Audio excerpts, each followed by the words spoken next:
Ada 13 berarti kurangi ibu 2 sama admin berarti 11 ya.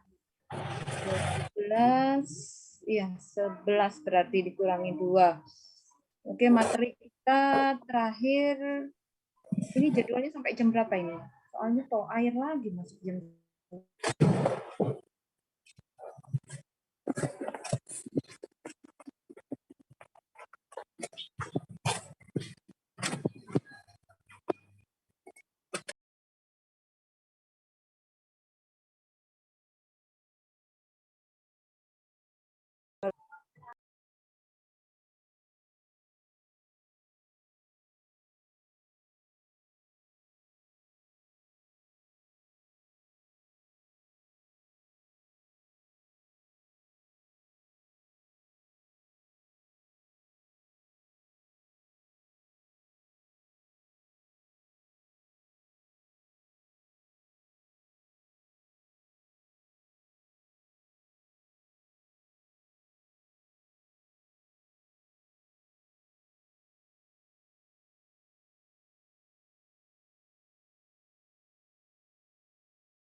Suara ibu tuh tamat kayak.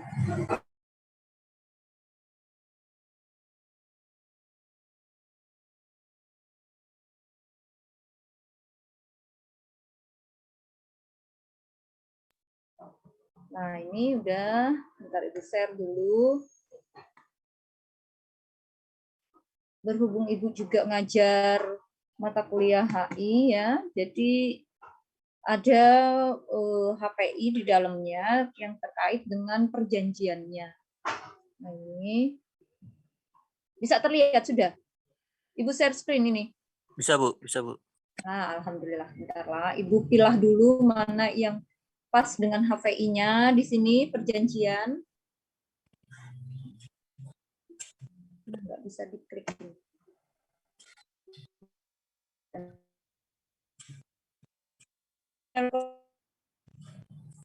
Ingat ya, masih ingat kan multinational corporation? Nah, sebenarnya dia juga merupakan subjek dari hukum internasional. Ntar Ibu lihat ke atas ini, itu tadi halaman berapa? Halaman 18. Slide 18.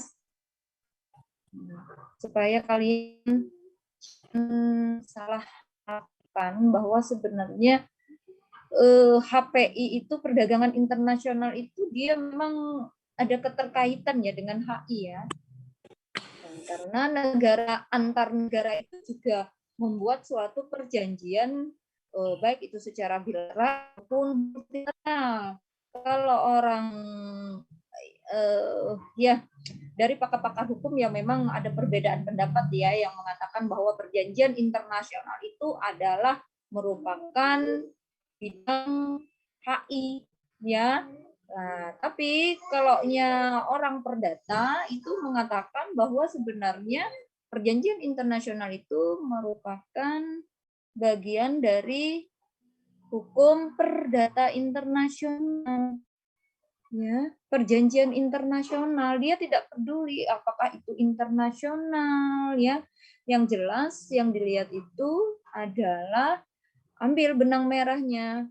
Alas haknya apa? Yaitu perjanjian. Nah, ini awalnya seperti ini ya. Dari HI itu di S2 ya, dulu semester lalu ada mengajar HI Ibu, jadi ada beberapa bagian yang mempunyai keterkaitan di dalam hukum perdata internasional ya.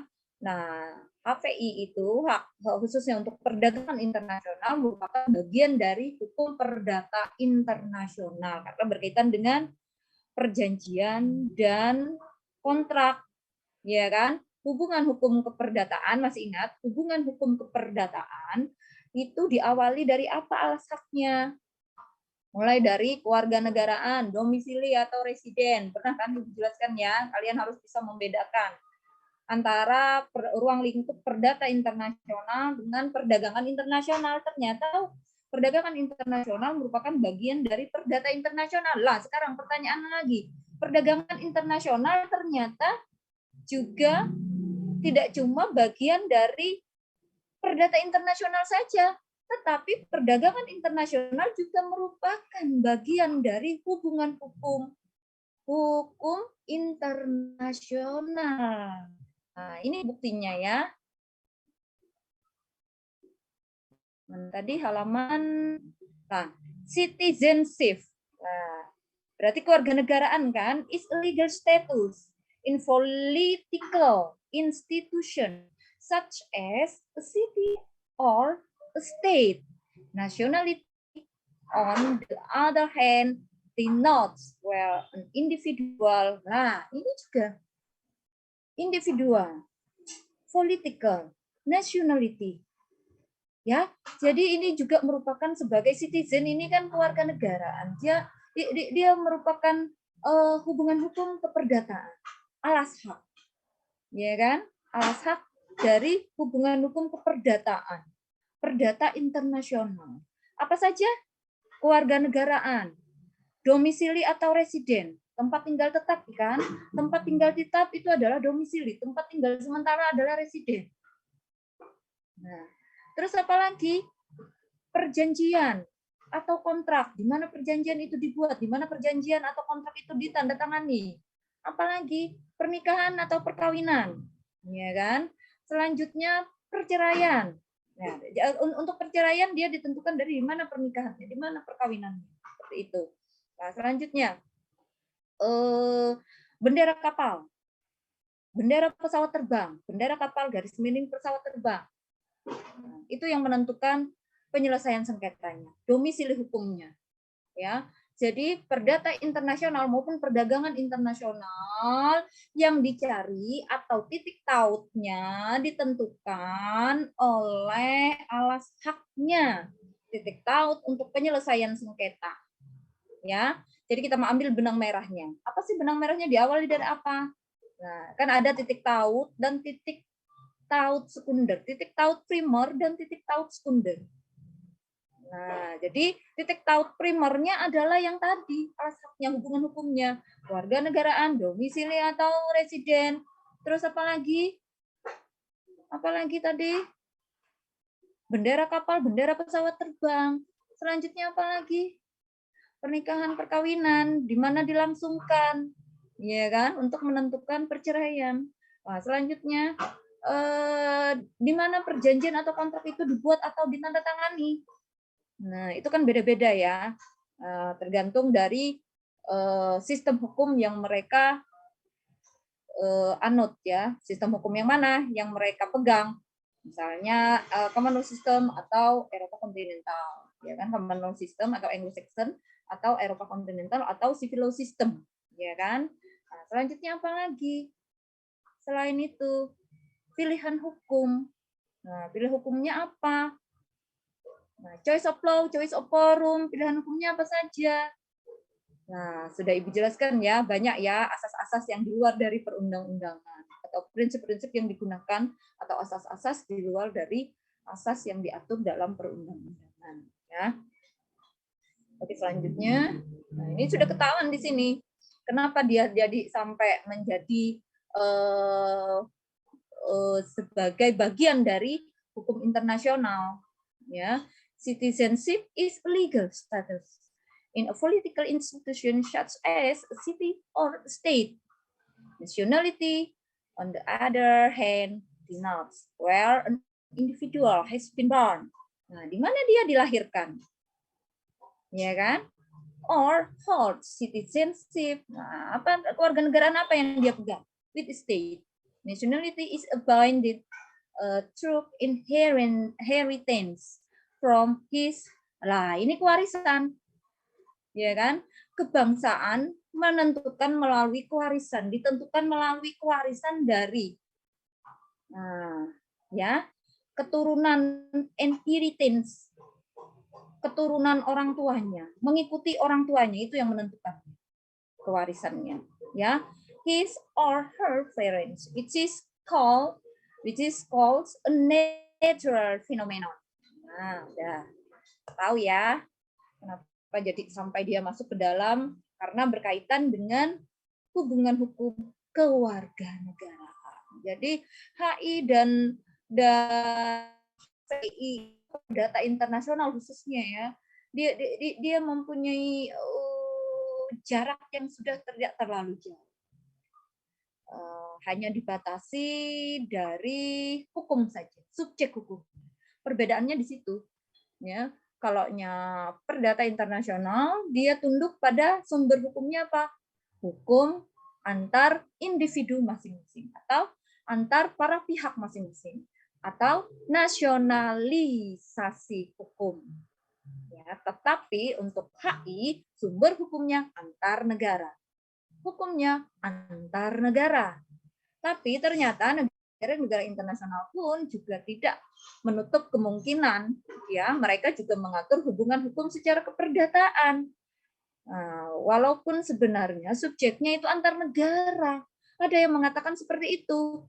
Kalau subjeknya antar, tapi untuk menentukan penyelesaian sekata bukan berarti di mana dia bukan menentukan kapasitasnya dia sebagai political, tidak.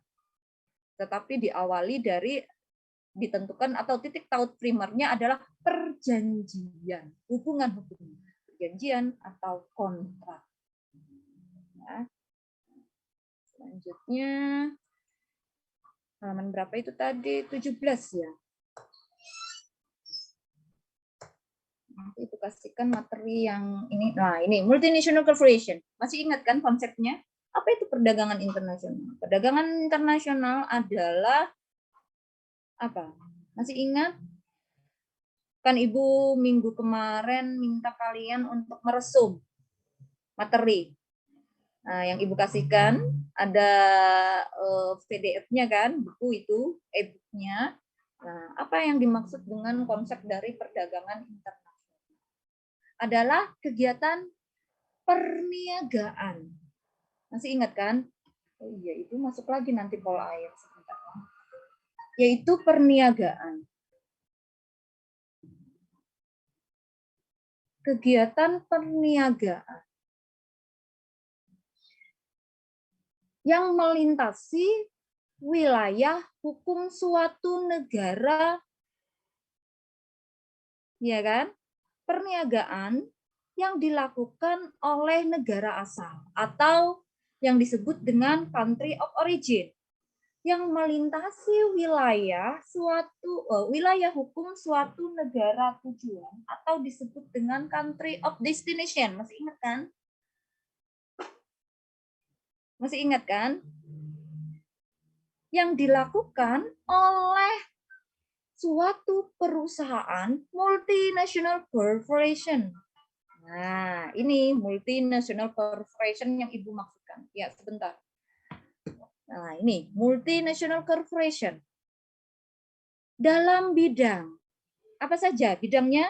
Ingat itu nanti keluar di ujian loh ya. Konsep-konsep itu keluar. Nah, multinational corporation. Nah, ini sama dengan seperti joint venture, bisa dikatakan seperti itu ya. Dalam perdata internasional dikenal dengan hubungan hukum joint venture, ya, alas hak juga. Nah, jadi patungan ya istilahnya. Selanjutnya bidangnya apa saja? Transfer of apa kemarin? Transfer of, masih ingat ada berapa? Saling bertukar apa? Transfer of capital. Transfer of goods and service, yaitu saling bertukar. Saling bertukar apa? Good, makanan, dan jasa. Selanjutnya transfer of capital. Saling ngapain dia? Bertukar apa? Modal atau perpindahan modal. Ya kan? Perpindahan modal misal dari Indonesia ke Malaysia misalkan, terus ke Amerika atau apa ya, negara manapun ya. Nah, itu transfer of capital. Selanjutnya transfer of labor. Nah, lagi pertukaran lagi dia. Ya, perpindahan tenaga kerja. Nah, dari Indonesia ke mana? Ya kan? Transfer of technology. Nah, selanjutnya yang terakhir, transfer of data and information. Tanpa itu, semua yang ada di atasnya, transfer of goods and service, transfer of capital, transfer of labor, transfer of teknologi tidak akan berhasil tanpa adanya transfer of data and information. Ya, karena dia yang menentukan keberhasilan atau yang menentukan suksesnya, konsistennya, ya, berjalannya, aktivitas-aktivitas kegiatan perniagaan tadi. Nah, bisa dipahami ya. Nah, ini multinational corporation. Nah, ternyata dia, padahal ini konsep ya, konsep untuk hukum perdagangan internasional. Tapi kenyataannya di dalam HI juga dikenal multinational corporation, a subject of international law.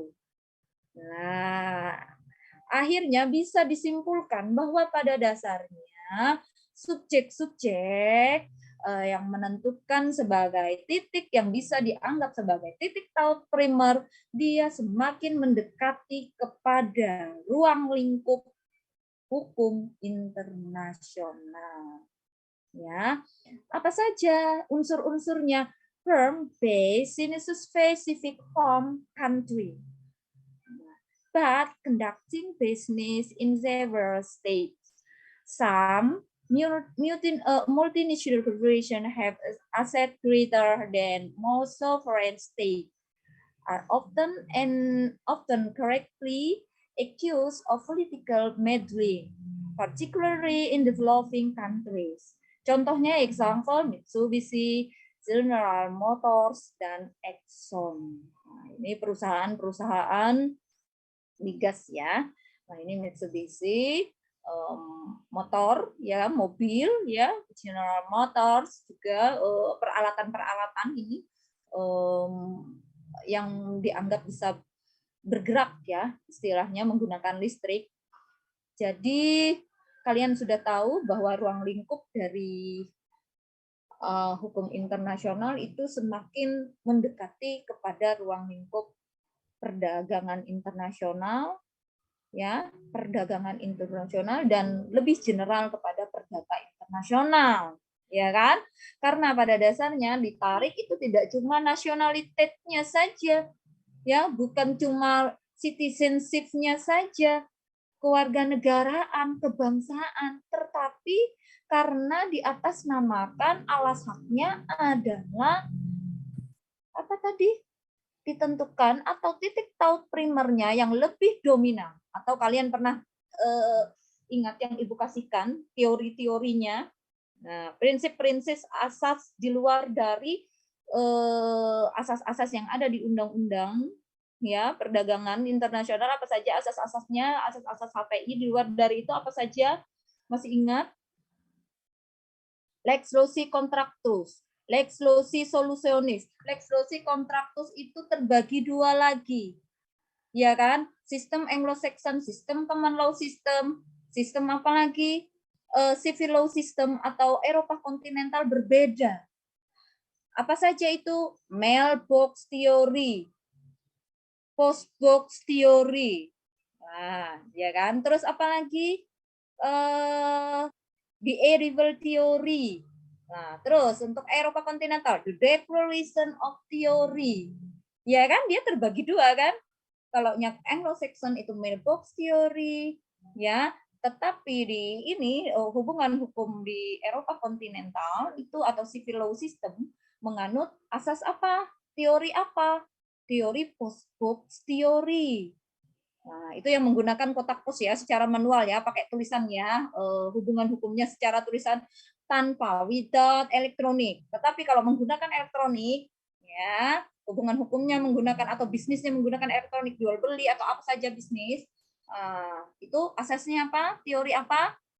The arrival theory itu Anglo-Saxon. Selanjutnya kalau ini civil law system atau Eropa kontinental menggunakan teori, masih ingat teori apa tadi? The declaration of theory. Nah, jadi untuk lex loci contractus itu terbagi dua sesuai dengan sistem hukum yang ada di negara. Selanjutnya di dunia ya.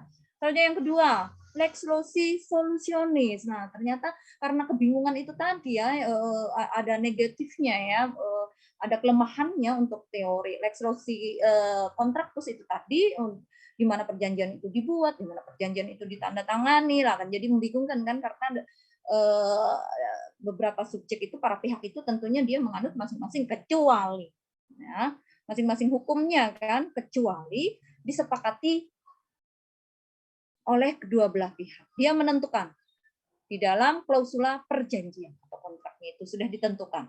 Tunduk pada hukum apa? Gitu ya, sistem hukum apa? Nah, seperti itu. Selanjutnya yang lebih mengenakan itu, yang lebih memudahkan bagi hakim arbitrase untuk menentukan penyelesaian sengketanya adalah teori apa? Lex loci solutionis, di mana objek perjanjian itu berada. Jadi tidak peduli perjanjian mau dibuat atau kontrak itu dibuat di mana, terus ditandatangani misalnya di tempat yang lain juga, ya kan? Nah, jadi objek di mana berada itu yang lebih menentukan. Selanjutnya apa lagi? Kalau tidak ditentukan juga di dalam klausulanya. Menganut kepada apa? Teori apa selain itu? The proper of law.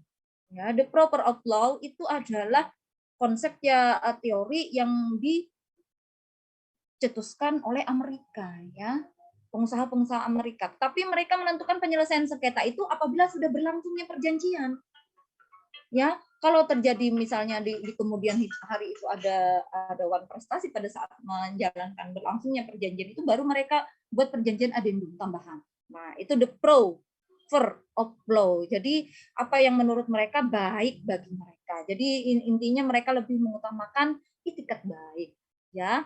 Berpikir positive thinking saja kepada para pihak. Seperti itu. Selanjutnya lagi, cuman itu dianggap tidak memberikan satu kepastian hukum bagi para pihak yang mau berinvestasi. Nah, gitu ya. Jadi mereka pengennya perlindungan itu sudah di awal dikasih tahu, ya kan, diperjanjikan. Selanjutnya apalagi teorinya? Oh, the most characteristic of connection. Nah, itu dia. The most characteristic of connection itu adalah yang menentukan apabila misal di perjanjian tidak diatur ya di klausulanya, kontrak itu tidak diatur ya mengenai penyelesaian sengketanya apa ya gitu ya, atau dia hanya menggunakan kwitansi saja, bisa menggunakan the most characteristic of connection. Apa kemarin? Ingat itu. Satu apa? Mata uang, bahasa. Selanjutnya domisili kuasa hukumnya, lawyernya, ya kan? Itu ya.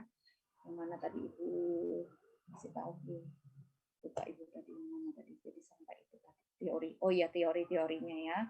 Ingat ini. Nah, the individual of a subject of international law.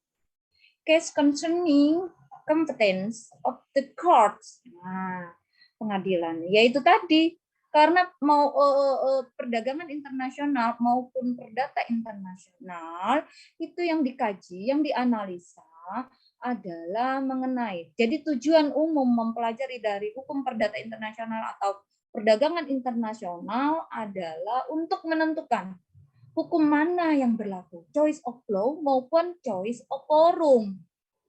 Jadi hukum mana yang berlaku, bukan hukum negara mana yang berwenang, hukum negara mana yang berlaku, tetapi hukum mana di antara kedua belah pihak dia memilih sendiri, menentukan sendiri, ya, mana yang lebih menguntungkan bagi mereka, seperti itu. Nah, ini court-nya adalah choice of forum. Nah, forum itu pengadilan mana yang berwenang, ya, seperti itu. Case concern competence of the courts of dancing, advisory, Aviation Permanent Court of International Justice. Lah, sudah ada ini ya landasan hukumnya. Pengadilan ad hoc, Nuremberg, Tokyo, ICTY, dan ICTR. Draft kode, nah, kode ini kodifikasi ya maksudnya. Sama seperti kode final, kode final ya. Kodifikasi, nah itu draft code of crimes gain the peace and security of mankind 1987 Washington Convention establishing the International Center for Settlement of Investment Dispute. Nah, tentunya sama seperti di ini ya, asas hukum lingkungan ya, itu kita juga mengenal untuk penyelesaian sengketa beberapa negara, contohnya Jepang, Amerika, Australia, yang di luar dari ini ya, Eropa ya, seperti Belanda, dia menentukan sendiri kan, ada itu sudah ajarkan hukum lingkungan mengenai teori-teorinya ya. Nah, kalau yang itu ini seperti Amerika, Australia, Jepang pun juga mengikuti ya. Dia menggunakan untuk penyelesaian sengketa untuk dispute resolution, sama seperti kalian mempelajari mengenai non-litigasi, arbitrase, non-litigasi. Cuman istilahnya aja yang membedakan. Ya. Jadi tidak terlalu ini ya, mereka tidak terlalu berpegangan pada aturan-aturan yang di luar ya di beberapa negara, tetapi mereka mengadop seperti di convention ya, di convention saja yang untuk hukum-hukum internasionalnya. Nah, ini sebenarnya kita juga punya ya, kita juga mengadop ya untuk hukum lingkungan kita. Washington Convention established lah. Jadi sumber hukumnya dari ini dulu, Washington Convention established the International Center for Settlement of Investment Dispute. Nah, jadi penyelesaian sengketa untuk investasi, ya. Selanjutnya Court of Justice. Court of Justice of the European Communities and European Court on Human Rights. Ibu juga lupa apa Ibu ada kasihkan waktu pengelolaan SDA kalian materi itu ya, yang penyelesaian sengketa itu ada teori-teorinya ya, seperti ini ya. Mungkin sedikit Ibu ingatkan, itu mungkin kalian bisa ingat ya di pengelolaan SDA, extrajudicial settlement of dispute. Ya, silahkan nanti kalian cari saja di Google. Nah, itu satu lembaga-lembaga yang sebenarnya dia mengadop ya aturan-aturan internasional untuk penyelesaian sengketa. Jadi dengan istilah extrajudicial settlement of dispute. Jadi penyelesaian sengketa di luar jalur pengadilan. Sama dengan seperti restorative of justice. Tapi itu pilihan hukum ya, maksudnya seperti itu. Pilihan hukum menuju pengadilan atau menuju keadilan ya. Restorative of justice atau juga alternative dispute resolution. Nah, jadi sebenarnya beberapa negara memang dia mengadop ya, tujuannya itu sama saja sebenarnya. sebenarnya, mencari satu keadilan di luar dari jalur pengadilan, di luar dari jalur hukum yang berlaku. Cuman istilahnya saja yang agak membedakan. Nah, extrajudicial settlement of dispute, terus ada lagi alternative dispute resolution, ya. Tapi kalau di Indonesia dikenal dengan apa? Restorative of justice. Tapi di Indonesia dikenal dengan apa? Non litigasi. Kita mengenal istilah litigasi atau non litigasi, ya kan? Oke. Cukup dulu perkuliahan kita ya. Mohon maaf Ibu, nanti bahannya Ibu pastikan saja kalau yang ini yang materi yang untuk tulisan kalian, Ibu juga gunakan buku ini ya sebenarnya ya. Business internasional. Cuman nanti Ibu pikir dulu, ada beberapa prinsip-prinsip internasional di sini yang perlu kalian ketahui ya sebagai tambahan, atau nanti Ibu kirim saja ya. Catatan-catatan, mungkin catatan saja dari Ibu mungkin, karena jadwal kita ini mepet sekali. Ibu ada mengajar juga ini kelas ini ya, kelas full air ya untuk HVI. Sampai di sini ada yang dipertanyakan enggak? Nah ini ada ada yang dipertanyakan sampai di sini? Sebelum Ibu cukupin dulu ya, tutup dulu nanti. Ada yang dipertanyakan? Cukup, Bu. Iya, cukup ya. Jadi terima kasih atas pengertian kalian. Bedanya cuma 30 menit ya. Lah, ini sudah terlambat. 15 menit, 16 menit. Oke, Ibu absen dulu. Sorry. Mas, Mbak Rida Fitriani, sorry. Mbak Rida. Nah, ini siapa ini? Mas Nanda. Iya, Bu. Yang keluar malah Mas Nanda. Kenapa, Bu? Nanda. Ya, Mas Nanda yang di sini, bukan Mbak Ada. Makanya saya bingung. Oke, alhamdulillah sehat semua. Selanjutnya Mas Muhammad Akbar. Mas Nanda, oke. Mas Muhammad Akbar. Mas Karimata. Mas Karimata, oke. Ya, Bu. Ada, Bu. Alhamdulillah sehat. Ya, siapa lagi nih? Mas Andi Trianto. Hadir, Bu. Oke, alhamdulillah. Mas sorry. Oh, ini cewek semua ini. Rizka Nur Afrida Santi. Hadir, Bu. Mbak Rizka, alhamdulillah. Ini Mbak Tamara ya. Tamara ada? Mbak Tamara, Mas Medianto. Oke, alhamdulillah. Mas Ahmad Makbul Abuzar. Ada, Bu. Oke, Mbak Nur Syahnas. Hadir, Bu. Mas Amir. Oke,